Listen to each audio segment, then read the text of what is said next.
කවදා හරි හිතලා තියෙනවද අපේ මේ ලෝකේ අපිත් එක්කම පිටසක්වලයක් ජීවත් වෙනවා කියලා? අද අපි කතා කරන්න යන්නේ අන්න ඒ වගේ අద్భుත සත්වයෙක්. ඒ කියන්නේ බූවල්ලා ගැන.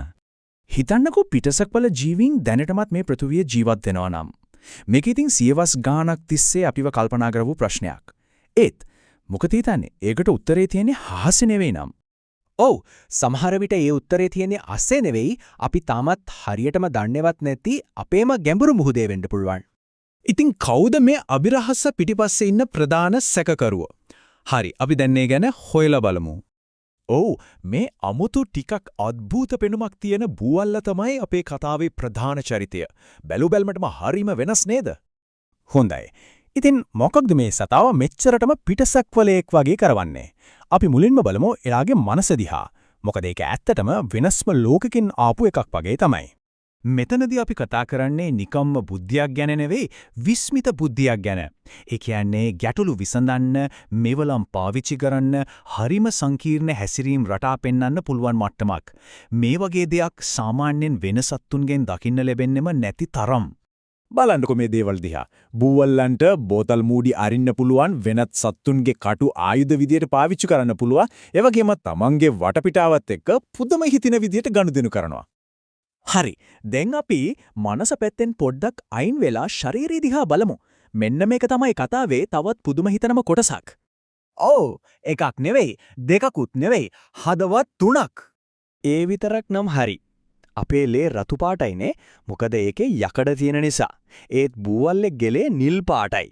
ඒකට හේතුව තමයි ඒකේ තියෙන යකඩ වෙනුවට තඹ. ඊළඟට හැමෝම දන්න ඒත් ඒ වගේම හරිම අසාමාන්‍ය ලක්ෂණයක්. ඒ තමයි අත්තට. හැබැයි මෙන්න මේක තමයි ඇත්තටම ඔළුව අවුල් කරනම කාරණය. ඒ තමයි බූවල්ලෙක්ගේ බුද්ධිය එක තැනකට, ඒ කියන්නේ මොලේට විතරක් සීමා වෙලා නැහැ. මේ බලන්නකො මේ සංසන්දනය ඒ වෙනස කොච්චරද කියලා හොඳටම පේනවා. අපේ හැම තීරණයක්ම එන්නේ මොරෙන්. හැබැයි බූවල්ලෙක්ගේ අත්වලට පුළුවන් තමන්ගෙම තීරණ ගන්න. ඒ කියන්නේ එක අතක් කෑමක් කොයද්දි අනිත් අතට පුළුවන් නිකන් ගලක් අල්ලගෙන ඉන්න. හරි. දැන් අපි බලමු මේ සතාට තියෙන ඇත්තම ඇත්ත සුපිරි බලයන් ගැන. මේවා හරියට සුපිරි වීරයෙක්ගේ වගේ. මෙන්න මේක තමයි බූවල්ලෙක්ගේ තියෙන ප්‍රසිද්ධම සුපිරි බලය. ඒ කියන්නේ තමන්ගේ වටපිටාවට සම්පූර්ණයෙන්ම ගැලපෙන්නේ. ඒ කියන්නේ වෙස් වලා ගන්න තියෙන හැකියාව. මේ ක්‍රියාවලිය ඇත්තටම පුදුමයි. බලන්න මුලින්ම බූවල්ලා වටපිටාව නිරීක්ෂණය කරනවා.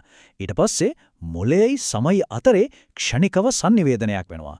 අන්තිමට තප්පර කීපයක් ඇතුළත පාට විතරක් නෙමෙයි සමේ හැඩයත් වෙනස් කරගෙන වටපිටාවටම මිශ්‍ර වෙලා යනවා.